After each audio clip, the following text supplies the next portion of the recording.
Coming up, pro-life filmmaker Jason Jones tells us how he's helping Christians who are in danger in Afghanistan.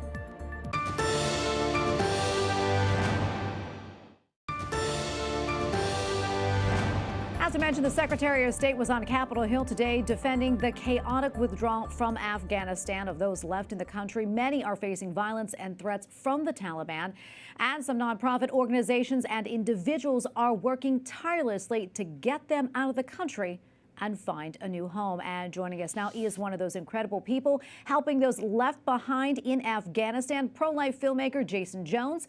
He is president of the Vulnerable People Project and also host of the Jason Jones Show. Jason, thank you so much for your time today, and also thanks so much for what you are doing. It's incredible.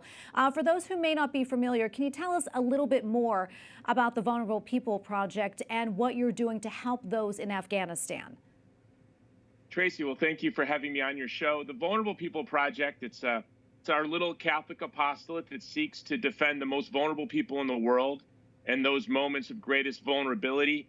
We were very active in Sudan during the genocide. We were very active in Iraq. And Afghanistan was a country we didn't have much of a footprint in, but folks didn't know that. So beginning in early August, we were overwhelmed with emails and calls for help. And so that's what we've been doing now for over a month. Yeah, that's incredible. You know, we've also been hearing stories and seeing some horrific images coming out of Afghanistan in regards to the Taliban's treatment of certain people, such as women and journalists.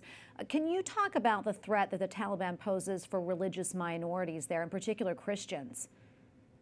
Yeah, well, I can tell you firsthand, we have been on the phone with families who are trying to move, especially in the early days when they were near the airport. One of the family members, an evangelical pastor's son, 12-year-old son, was shot for no reason while waiting in line to be processed into the airport.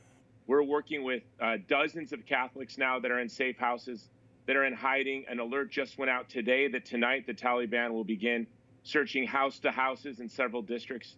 In Kabul, we're working with people of different ethnicities and of different religions, but all that are being hunted by the Taliban because of these differences or because they worked with the United States, and sometimes in just very small capacities. They might have been cleaning bathrooms in an airport, and yet because they did that, they're being hunted for their life today.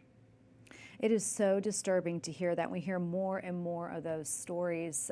Today, as you know, Secretary of State Antony Blinken was testifying on Capitol Hill about the U.S. withdrawal from Afghanistan. I want to get your take on that and your opinion of how the U.S. handled that situation and what you think comes next or maybe should come next. Blinken needs to resign or be impeached. He was dishonest today in the hearing and then strikingly honest in other ways.